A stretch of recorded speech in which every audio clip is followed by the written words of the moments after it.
सांप को पकड़े हुए हैं, देवता सर्प को पकड़े हुए हैं और वो कह रहे हैं कि हम शंकर का चिंतन कैसे करें। कौन कहता है कि अपना घर छोड़ोगे तो चिंतन होगा? कौन कहता है अपनी दुकान छोड़ोगे तो भगवान का चिंतन होता है? कौन कहता है कि आप अपना काम कारोबार छोड़ दो और बाबा बन जाओ तो भगवान का चिंतन होता है? शिव महापुराण कभी नहीं कहती कि भगवान का चिंतन घर छोड़कर होता है। सारे ऋषि घर छोड़े होंगे, संत घर छोड़े होंगे, पर मेरा भोलेनाथ अपना घर कभी नहीं छोड़ा। वो कैलाश पे रहता था, अपने पत्नी बच्चे परिवार सब के साथ रहता था। मेरा भोलेनाथ उनके बच्चे गणेश जी कार्तिकेय, उनके गणेश जी के धर्म पत्नी दो रिद्धि सिद्धि, उनके बच्चे शुभ लाभ, फिर उनके बच्चे अमोद प्रमोद। भगवान अपने पोते पर पोते तक के साथ में रहते थे। भगवान शंकर अपनी धर्म पत्नी माता पार्वती के साथ रहते, भगवान शंकर अपने गणों के साथ रहते, भगवान शंकर अपने सर्व परिवार के साथ। भगवान शंकर अपना परिवार छोड़कर कहीं नहीं जाते। सारे देवताओं को परिवार के साथ कहीं पर प्रतिष्ठित नहीं किया जाता, पर शंकर के जितने मंदिर हैं, शिवालय जितने हैं, सारे शिवालय में शंकर का पूरा परिवार बैठता है। गणेश जी बैठेंगे, कार्तिकेय बैठेगा, नंदी बैठेगा, पार्वती जी बैठेगी, शंकर जी बैठेंगे, नाग बैठेगा, सर्प बैठेगा, सब बैठेंगे, त्रिशूल रखेगा, डमरू रखेगा, सब कुछ शंकर जी के मंदिर में होगा। शंकर अपने परिवार को छोड़कर नहीं बैठते, शंकर कभी अकेला भी नहीं रहता, शंकर पूरे परिवार के साथ रहता है। शंकर कभी नहीं कहते कि तुम अपनी दुकान छोड़ दो, शंकर कभी नहीं कहते कि तुम तुम्हारी खेती छोड़ दो, शंकर कभी नहीं कहते कि तुम्हारी जमीन जायदाद छोड़ दो। शंकर भगवान कहते हैं कि जैसे असुर और देवता सब सांप पकड़कर मंथन कर रहे हैं समुद्र का, और भगवान नारायण कर रहे हैं कि शिव का चिंतन करो, तो इन्होंने पूछा कि हम सांप छोड़कर शिव का चिंतन करें, हम काम छोड़कर शिव का चिंतन करें, हम शिव का चिंतन करें कैसे? तब भगवान नारायण ने कहा नहीं, काम करते रहो और शिव का नाम जपते रहो, चिंतन हो जाए।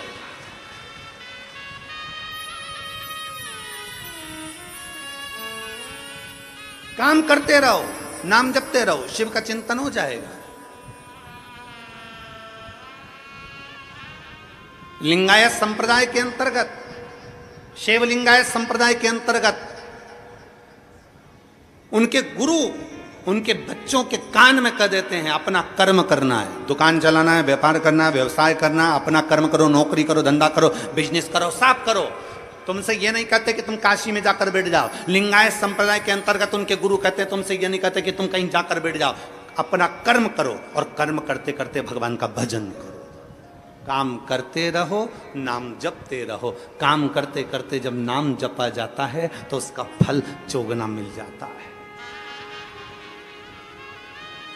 घर छोड़कर तप करने वाले को जो फल मिलता है, घर छोड़कर संन्यास धारण करने वाले को जो फल मिलता है, घर छोड़कर अपना परिवार छोड़कर वन में बैठकर तप करने वाले को जो फल मिलता है, उससे चौगुना फल घर में रहकर भगवान का नाम जपने वाले को प्राप्त हो जाता है।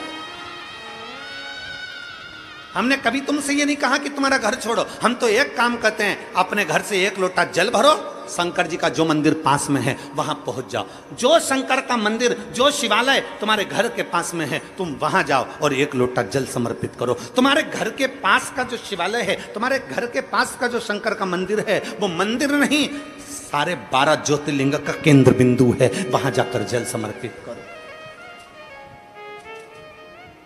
सारी समस्या का हल। आप वहां जाइए, आप शंकर को एक लोटा जल समर्पित करिए।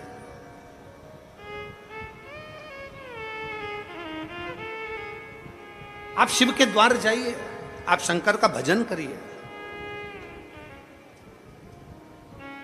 जैसे लहर शांत होती है, दुख भी शांत होता है, समस्या भी शांत होती है, टेंशन भी शांत होता है, पर थोड़ा सा शिव की भक्ति। लहर आई है तो थोड़ा सा उछलने दो, दुख आया है थोड़ा बढ़ने दो, तकलीफ आई है थोड़ा आएगा, कष्ट आया है थोड़ा आएगा, तकलीफ आई है थोड़ा आएगा। चिंता ना करो, शंकर की भक्ति करो, धीरे धीरे धीरे धीरे धीरे धीरे शांत हो जाए।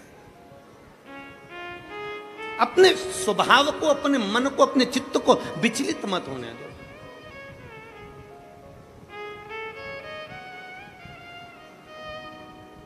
कल एक माता ने प्रश्न कर कर भेजा था, गुरुजी हम हमारे पूर्वजों के लिए हम बाहर चले गए थे तो हमने हमारे पितरों के लिए भोजन नहीं करा पाए। हमारी सास की तिथि थी दूज की, हम बाहर चले गए तो हमने भोजन नहीं कराया। फिर उसने पत्र में लिखा, कोई होगी माँ, उसने पत्र में लिखा कि हमारे पति तर्पण भी करते थे तो हम वो तर्पण भी नहीं कर पाए। फिर कहा कि हम हमेशा सीधा भी देते थे, आटा चावल दाल शक्कर सब मिला के हम कहीं देकर आते थे, हम वो भी नहीं दे पाए। हमारे दूज की तिथि का जो तिथि थी हमारे दादा ससुर की, वो बुरा लग जाएगा उनको पितृदोष लग जाएगा, वो पितृदोष लग जाएगा तो हम क्या करें, हम क्या करें। और गुरुजी उसने पत्र में लिखा कि हम उस समय पर थे नहीं और तिथि निकल गई, हम भोजन नहीं करा पाए ब्राह्मण को, हम किसी को सीधा नहीं दे पाए, हम किसी को गाय की रोटी नहीं दे पाए, हम स्वान कुत्ते का भोजन नहीं दे पाए, हम कौवे का भोजन नहीं दे पाए, हम करें तो करें क्या, हम सीधा भी नहीं दे पाए, हम क्या कर सकते हैं। शिव महापुराण की कथा में एक बड़ा सुंदर चरित्र आता है।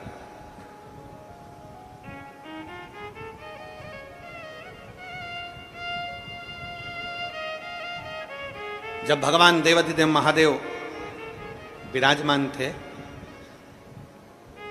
पितृलोक से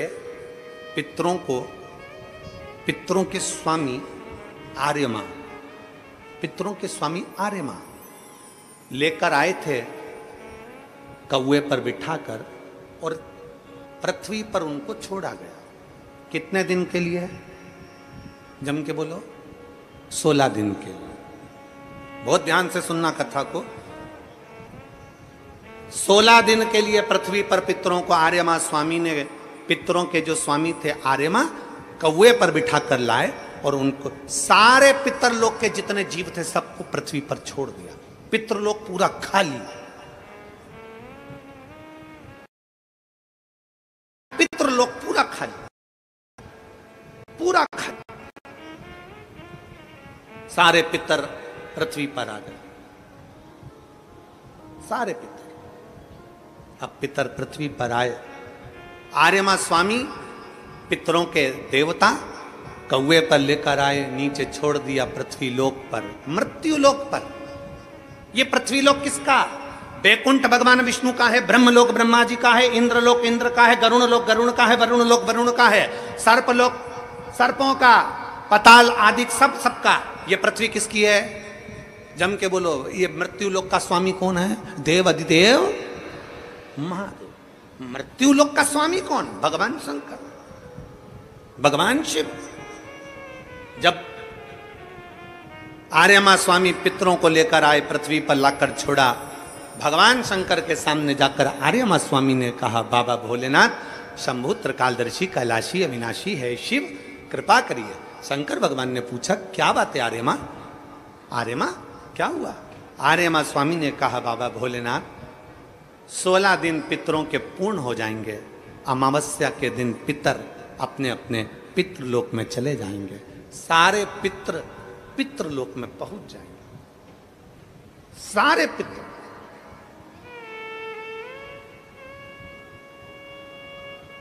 आज पितरों की चतुर्दशी है, 14 से, कल अमावस्या है। बहुत सावधानी से सुनना, पूरे राष्ट्रवासियों से निवेदन है, इस कथा का स्मरण रखिएगा, अपने बच्चों को भी सुनाना। और टीवी चैनल की ये क्लिप अगर मिल जाए तो सारे विश्व में पहुंचाना कि ये पितरों का स्वामी आर्यमा स्वामी क्या कह रहा। पितरों के स्वामी आर्यमा स्वामी कहते हैं, प्रभु प्रभु, हे शिव शंकर, हे ओघड़दानी, हे भोलेनाथ, हे त्रिकालदर्शी कैलाशी अविनाशी, आपसे निवेदन है, 16 दिन श्राद्ध में पितृलोक पूरा खाली हो गया, पितरों को लाकर मैंने मृत्यु लोक में छोड़ दिया। सारे पितृ, सारे पूर्वज जितने मर कर चले जाते हैं वो 16 दिन पृथ्वी पर आकर इन जीवों के रूप में फिरते हैं, दिखते नहीं हैं, जीव के रूप में रहते हैं, अणु जैसे। आपको क्या कहें, आप में से किसी ने एक आध बार ऐसा करा है क्या कि धूप में से कांच की रोशनी को छांव में दिखाओ? किसी ने करा है? धूप की रोशनी में से, कांच में से छांव में दिखाओगे तो वो जो रोशनी जा रही है ना, उसमें छोटे छोटे कण नजर आते हैं। किस किस ने करा, जरा हाथ उठाओ जरा। हमने बचपन में करा।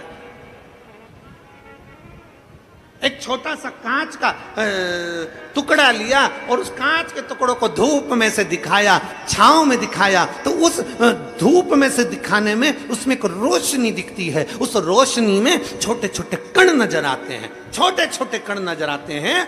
जितने छोटे कण उस रोशनी में नजर आते हैं, उससे भी 1000 गुना छोटा कण कर लो, उन कणों के रूप में पितर पृथ्वी पर विराजमान रहते हैं 16 दिन तक। कणों से भी कण छोटे, जीवात्मा के रूप में संसारवासियों के भीतर एक कण के रूप में वो आते हैं। लोग कहते पितर आते हैं जरूर, मृत्यु लोक में आकर अपने अपने पूर्वज अपने अपने दरवाजे पर आकर खड़े होते हैं। जो गया है वो आस लेकर आता। पितरों के आर्यमा स्वामी ने कहा कि ये 16 दिन सारे पितर पृथ्वी पर रहे, पितृलोक खाली हो गया। ये सब पितृलोक से आए हैं, इनके परिवार वाले भोजन देंगे, ये आस लेकर आए हैं। क्योंकि जैसे घर की बहू को सास से आस रहती है कि मेरी सास मुझे सोने की अंगूठी देगी, मेरी सास मुझे पायल देगी, मेरी सास मुझे वस्त्र देगी, मेरी सास मुझे ये देगी, उसी तरह घर के जो जीव चले गए, जो मर गए, जो शांत हो गए, जो चले गए, उनको आस रहती है कि हमारे घर का पर पोता, हमारे घर का पोता, हमारे घर का बेटा, हमारे घर की बेटी, हमारा दामाद, हमारा रिश्तेदार हमको भाग देगा। पहले घर जाते हैं, वहां नहीं मिलता तो नाना के घर जाते हैं, वहां नहीं मिलता तो फिर दूसरे बेटी दामाद के घर जाते हैं, कहीं से कुछ मिल जाए। तो आर्यमा स्वामी ने कहा अपने भोले बाबा से, हे शंभु, हे त्रिकालदर्शी कैलाशी, ये 16 दिन श्राद्ध के पितृ रहते हैं पृथ्वी पर। आखिरी में अमावस्या के दिन ये अपने घर को जाते हैं। बाबा, इनमें से कई पितर ऐसे हैं जिनको भोजन नहीं मिल पाता। जैसे उस बहन ने लिखा कि मैं नहीं थी, मैं नहीं थी। कई पितर ऐसे हैं जिनको भोजन नहीं मिल पाता। कोई एक साधन ऐसा बता दो शंकर भगवान, कोई एक साधन ऐसा बता दो भोलेनाथ कि अगर 16 दिन पितरों की कोई गलती भी हो गई हो, पितरों को भाग भी ना मिला हो, पितरों का अपमान भी हो गया हो, तो आखिरी दिन ऐसा कोई उपाय बता दिया जाए, आखिरी दिन ऐसा कुछ कर दिया जाए जिससे सारे पितर तृप्त होकर आशीर्वाद दें और उनके वंश को आगे बढ़ाने का, फलने फूलने का वर देकर पितर अपने घर को चले जाए। भगवान देवादिदेव महादेव मुस्कुराकर माता पार्वती जी की ओर देखे और माँ जगत जननी भगवान शिव की ओर देखी और भगवान शंकर ने कह दिया, सुनो आर्यमा, जितने पितृ आप पितृलोक में वापिस लेकर जाओगे, अगर वो पितरों का नियम है 16 दिन श्राद्ध में खाते हैं, भोजन करते हैं, अपने अपने धूप में आप लोग घी शक्कर छोड़ते हो कंडे के ऊपर, गोबरी के ऊपर, ये धूप में आप दे देते हो, गाय के रूप में, कुत्ता के रूप में, पक्षी के रूप में दे देते हो। तो भगवान शंकर ने कहा सारे पितर 16 दिन भोजन करते हैं, अमावस्या के दिन इन पितरों को आप नदी, तालाब, बावड़ी, कुआं, सरोवर, जो पानी का स्थान हो, कोई नदी हो, कोई तालाब हो, कोई बावड़ी हो, कोई कुआं हो, कोई सरोवर हो, ये सारे पितर वहां पानी पीने के लिए आते हैं। जल पीने के लिए पितर पहुंचेंगे। अपने गांव में जो नदी है, तालाब है, बावड़ी है, कुआं है, हैंडपंप है, हाथसी है, जो है उसके पास में ये जल पीने के लिए पहुंचेंगे। तो सुनो आर्यमा स्वामी, अगर संसार में रहने वाला मनुष्य पितृपक्ष की अमावस्या को, पितृ मोक्ष अमावस्या को, जो कि कल 2 अक्टूबर की है,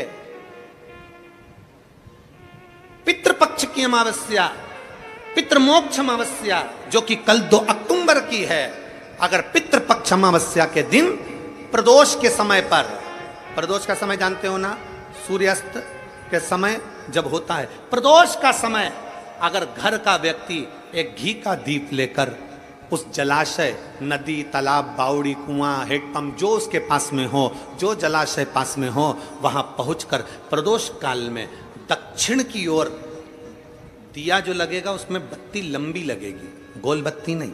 कौन सी बत्ती? लंबी बत्ती। लंबी बत्ती जानते हो सब लोग? कपास की जो बाती होती है वो लंबी वाली, गोल बाती नहीं, फूल बाती नहीं, लंबी बाती। कपास की बाती को लंबा कर कर वो बाती घी के दिए में रखकर बाती का मुख दक्षिण का कर कर अगर दीप प्रज्वलित किया जाता है तो वो घर के पितर कभी बद्दुआ नहीं देते, उन पितर आशीर्वाद देकर ही जाते हैं। हमसे अगर अपमान हो गया, भोजन ना करा पाए, भाग ना दे पाए, कुछ तकलीफ हो गई, कोई कष्ट आ गया, हम हमारे पूर्वजों को नहीं पूछ पाए, तो पितृ मोक्ष अमावस्या के दिन मतलब कल 2 अक्टूबर को शाम के समय प्रदोष काल में अपने पास में जो नदी हो, अपने पास में जो बावड़ी हो, अपने पास में जो कुआं हो, अपने पास में जो हापसी हो, अपने पास में जो हो तुम्हारे नजदीक में, और अगर कुआं, बावड़ी, हापसी, तालाब कुछ भी नहीं हो तो पीपल का पेड़ या बड़ का बट वृक्ष या पीपल का वृक्ष या बेलपत्री का वृक्ष, इसके नीचे अगर तालाब, नदी, कुआं, बावड़ी नहीं है तो उस वृक्ष के नीचे अगर दक्षिण की ओर बाती का मुख कर दिया जाए और वहीं पर बाती को जला दिया जाए, उस दीपक को प्रज्वलित कर दिया जाए और अपने पूर्वजों को प्रणाम कर कर वापिस अपने घर पर आइए, पितृदोष कभी नहीं हो सकता, पितृ शांत ही रहेंगे, पितृ शांत ही रहेंगे। भगवान शिव कहते हैं, सुनो आर्यमा स्वामी, ये प्रदोष काल का समय मेरा, और शंकर भगवान कहते हैं ये मेरा और पार्वती के भ्रमण का समय है। प्रदोष काल का समय 33 कोटि देवता, भगवान इंद्र अपनी इंद्राणी के साथ रोज घूमने नहीं जाते, नारायण भगवान अपनी लक्ष्मी के साथ रोज घूमने नहीं जाते, 33 कोटि देवता अपनी अपनी धर्म पत्नी के साथ रोज घूमने नहीं जाते, पर केवल एक देवादिदेव महादेव ऐसे हैं जो अपनी धर्म पत्नी के साथ नंदी पर बैठकर प्रत्येक दिन, प्रतिदिन प्रदोष काल में शाम के समय मेरे शंकर पार्वती भ्रमण पर जाते हैं। भ्रमण। आर्यमा स्वामी, प्रदोष काल में मैं और पार्वती दोनों नंदी पर बैठकर जाएंगे, नंदी पर बैठकर जाएंगे, और जिस सरोवर, जिस तालाब, जिस बावड़ी, जिस कुआं, जिस स्थान पर लोग दीप दान कर रहे होंगे, वहां के सारे पूर्वजों को, पितरों को हम स्वयं अपने नंदी पर बिठाकर पितृलोक छोड़कर आएंगे। ये शिव तत्व है, ये शिव तत्व है। और खाली ना जाता कोई दर से तुम्हारे, खाली ना जाता कोई दर से तुम्हारे, मैं भी खड़ी हूँ नन्ही बाएं पसारे, अपने हृदय से लगा लो, गिरा जा रहा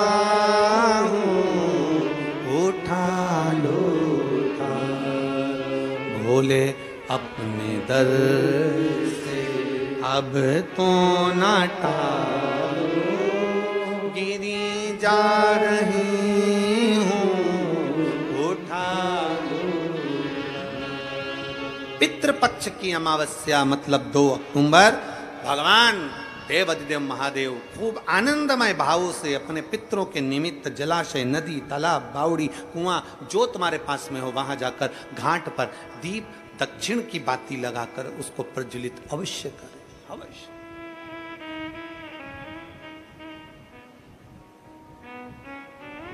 कोई मौका मिल जाए दान पुण्य करने का तो करो, सत्कर्म करने का मिल जाए सत्कर्म करो, भजन करने का मिल जाए भजन करो, स्मरण करने का मिल जाए स्मरण।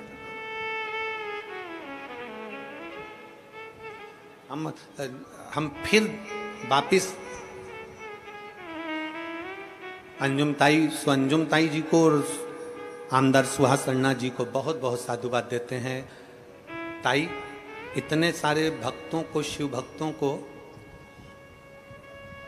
भोजन कराने के लिए लोग आमंत्रित करते हैं, पर श्राद्ध पक्ष में आपके इतने शिव भक्त नांदगांव के जो इस सामने बनी भोजनशाला में भोजन कर रहे हैं ताई, उसके लिए आपको साधुता देते हैं। बहुत बहुत साधुता। इतना शिव भक्त मेरे ओघड़ी शंकर का, इतना भक्त। आपकी जो सामने भोजन भंडारा चल रहा है उसमें इतने शिव भक्त अगर भोजन कर रहे हैं तो ताई आपको बहुत बहुत साधुवाद है, उसके लिए बहुत बहुत साधुवाद। अन्ना जी आपको बहुत साधुवाद। कितना लोग तड़पते हैं कि हमारे घर लोग आए और श्राद्ध पक्ष में मुख झूठा करें। इतने नादगांव के इतने शिव भक्त आपकी इस भोजनशाला में मुख झूठा कर रहे हैं, उसके लिए साधुता है आपको। श्री शिवाय नमस्तुभ्यं। साधुता है, बहुत बहुत साधुता। कितना कितना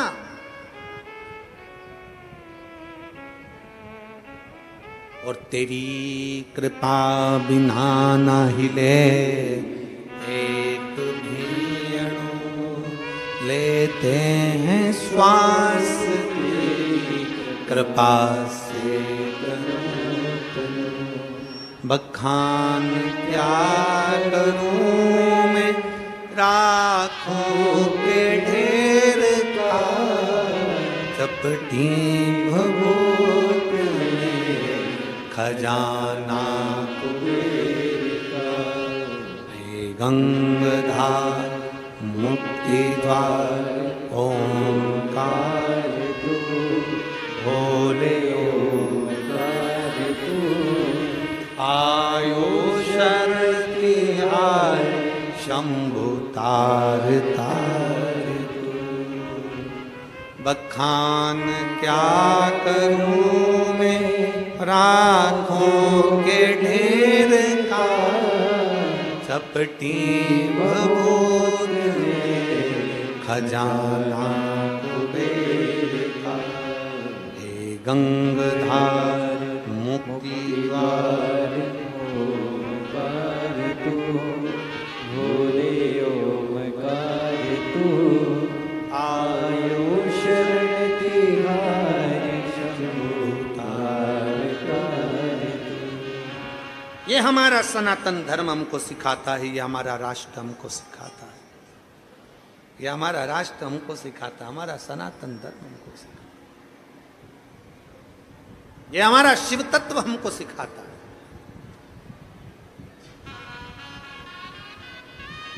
कल उस माता ने एक प्रश्न और लिखा था, गुरुजी श्राद्ध में कौवे को भोजन क्यों दिया जाता है?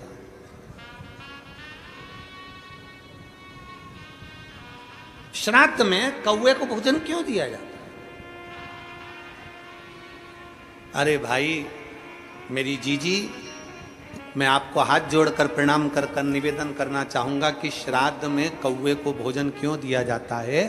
किसी साइंटिस्ट से पूछें, किसी वैज्ञानिक से पूछें, किसी रिसर्च सेंटर से पूछें कि कौवे को श्राद्ध में भोजन क्यों दिया जाता है। हमारा सनातन धर्म साइंस से जुड़ा हुआ है।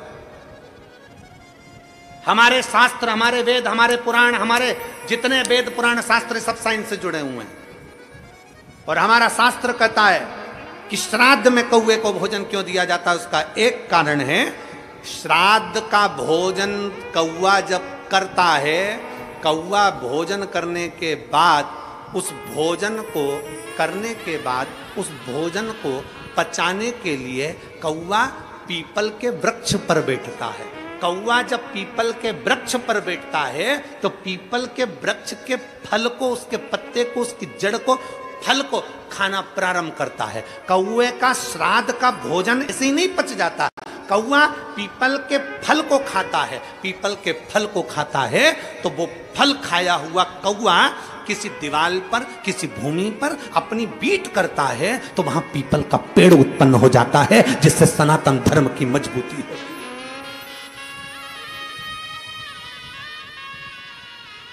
पीपल का वृक्ष उत्पन्न हो जाता है। पीपल का वृक्ष क्योंकि वो प्रकृति की रक्षा के लिए है, प्रकृति की रक्षा।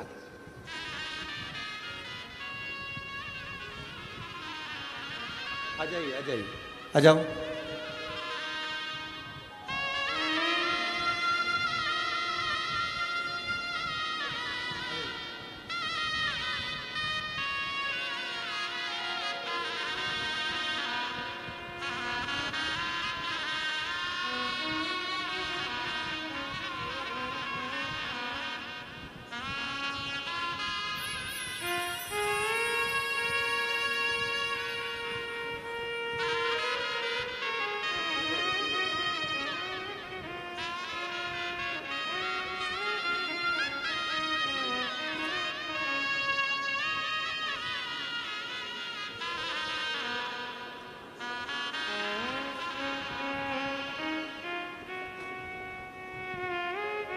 श्राद्ध पक्ष का, श्राद्ध पक्ष का वो भोजन कौआ पचा नहीं पाता। पीपल का फल खाता है, भोजन पचाता है। कितना विचित्र है हमारा सनातन धर्म। जरा देखिए कि एक पक्षी भी एक वृक्ष को लगाने की दम रखता है, तो आप और हमारा भी फर्ज बनता है कि कम से कम अपने पूर्वजों के नाम से एक वृक्ष जरूर लगाना चाहिए, एक वृक्ष जरूर लगाना चाहिए। ये सनातन धर्म की मजबूताई, सनातन धर्म की।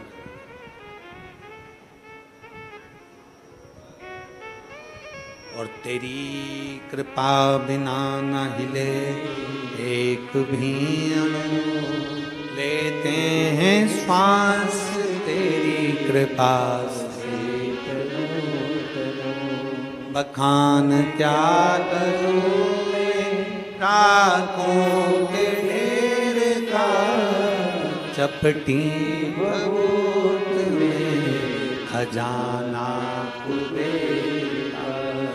गंगधार मुक्ति द्वार ओंकार तू, भोले ओंकार तू।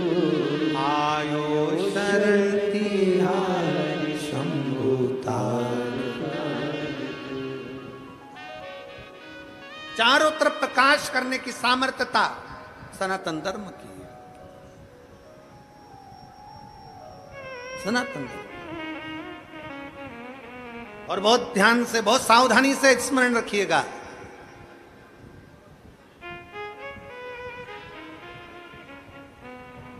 दिन में सूर्य प्रकाशित करता है, दिन में सूर्य प्रकाशित करता है, रात्रि में चंद्र प्रकाशित करता है। दिन में सूर्य प्रकाशित करता है, रात को चंद्रमा प्रकाशित करता है, रात को चंद्र प्रकाश करता है। और तीनों लोक में सनातन धर्म प्रकाश करता है। ये हमारा सनातन, ये हमारा सनातन धर्म है।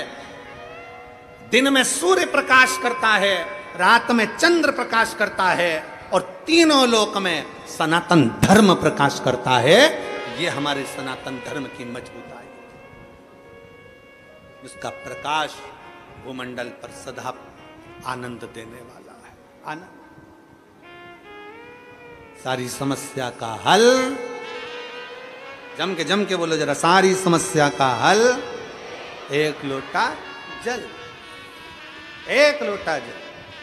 प्रतिदिन चढ़ाइए, प्रतिदिन शिवालय जाइए, प्रतिदिन शंकर के द्वार जाइए, प्रतिदिन शंकर का स्मरण करिए, फिर कथा करिए। चिंता और चिंतन में अंतर है, बहुत अंतर है। वही चिंता चिंतन की कथा चल रही है, वही समुद्र मंथन की कथा चल रही है, वही समुद्र मंथन की कथा।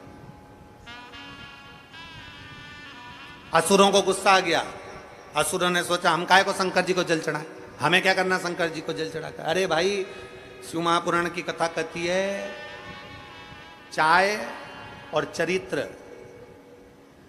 जिस पर गिरते हैं, जिस पल गिरते हैं, दाग जाता ही नहीं है। चाय का भी दाग नहीं जाता, चरित्र का भी दाग नहीं जाता। इसलिए सावधान, बहुत सावधान। मेरे भारत की बेटियों से निवेदन है, संपूर्ण विश्व की बेटियों से निवेदन है, परसों से नवरात्रे चालू हो रहे हैं। सनातन धर्म की शुरुआत का ये एक अनूठा त्योहार है, नवरात्रि का त्योहार। मेरा संपूर्ण भारत की बेटियों से निवेदन है, संपूर्ण जगत की बेटियों से निवेदन है, इस व्यासपीठ के माध्यम से, इस नांदगांव की व्यासपीठ के माध्यम से संपूर्ण जगत की बेटियों से निवेदन है कि आपसे निवेदन है कि अगर गरबे में जा रही हो, गरबा खेलने के लिए जा रही हो, निवेदन है हमारे सनातन धर्म की मर्यादा के साथ जाना, वस्त्र ऐसा पहनकर जाना जो मर्यादित हो, वस्त्र ऐसा पहनकर जाना जो मर्यादित हो। हमारी मर्यादाओं को गिराने वाले वस्त्र पहनकर ना जाइएगा, मेरा बेटियों से निवेदन है।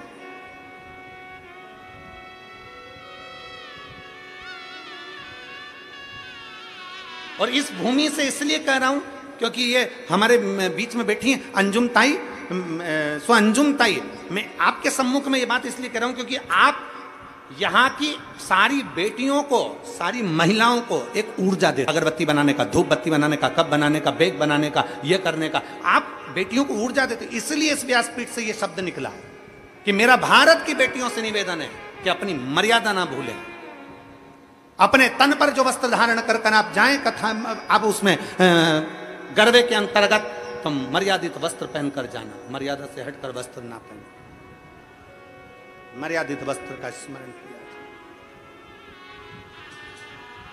एक ऊर्जा आपके भीतर हो और वो ऊर्जा आपके अंदर रहना चाहिए। शिव महापुराण की कथा कहती है, भगवान शंकर का चरित्र कहता है, चाय गिरी कपड़े पर दाग नहीं गया, चरित्र गया दाग नहीं गया, नहीं गया। आप उसको मजबूत बनाइए, उसको प्रबल बनाइए। असुरों ने कह दिया, राक्षसों ने कह दिया, हम मंथन कर रहे हैं, हम शंकर को जल नहीं चढ़ाएंगे, हम शिव जी को जल नहीं चढ़ाएंगे, हम शंकर का चिंतन नहीं करेंगे। भगवान विष्णु ने कह दिया, चिंतन तो करना पड़ेगा, आप काम करते रहो, और काम करते करते, समुद्र मंथन करते करते शंकर को याद करिए। शिव को याद किया, समझ लो कि शंकर का अभिषेक हो गया, शिव को याद किया, समझ लो शंकर का भजन हो गया। तुम याद, एक पत्र,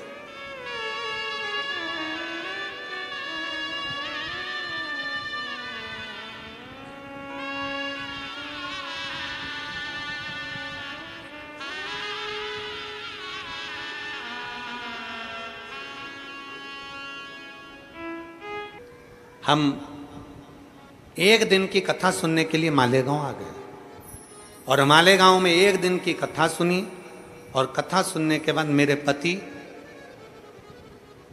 और मेरी पत्नी, हम दोनों मालेगांव से एक दिन की कथा सुनकर चल दिए, क्योंकि मेरे नशा करने की आदत थी, नशा छूटता नहीं। कथा पूरी हुई 5 बजे, हम घर गए, मंदिर में 1 लोटा जल चढ़ाया, जल चढ़ाकर मैंने आचमन करा।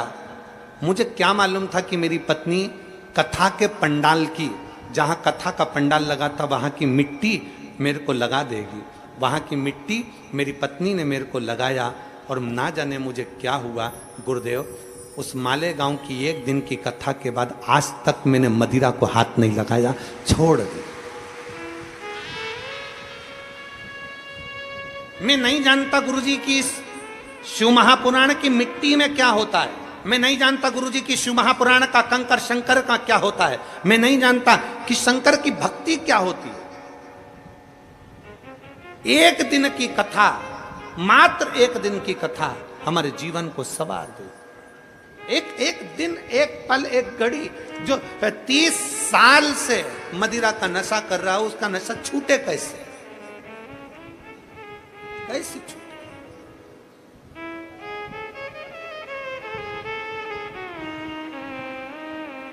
आए क्या?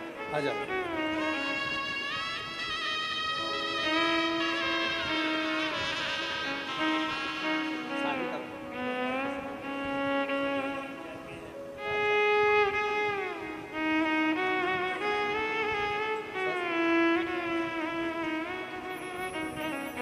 आपने अपना अवगुण लिखा, ये सबसे बड़ी बात है, इसके साथ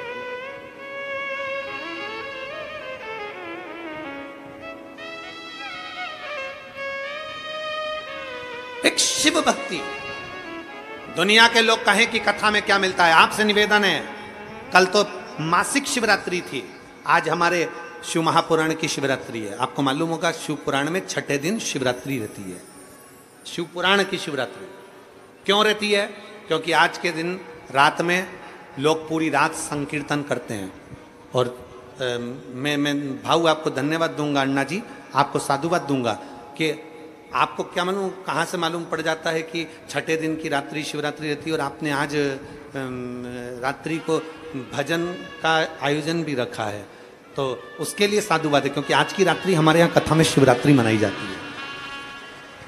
आज के दिन रात भर शिव भक्त आते हैं, आसपास के क्षेत्र में जितने शिव भक्त होंगे वो पूरी रात आएंगे, भजन करेंगे रात भर पंडाल में, रात भर भजन कर कर सुबह 8 बजे की कथा सुनेंगे, 11 बजे लोग अपने घर को चले जाएंगे। 7वें दिन की कथा पूरी सुनेंगे और भाग्यशाली हैं आप सब जो बाबा की कृपा से आज भजन कीर्तन का भी आयोजन इन्होंने रखा, जिससे सभी लोग उस भजन का आनंद ले सकें। मौका मिले आप भक्ति करिए, मौका मिले। महाराज शिव तत्व कहता है, भगवान शंकर का चरित्र कहता है।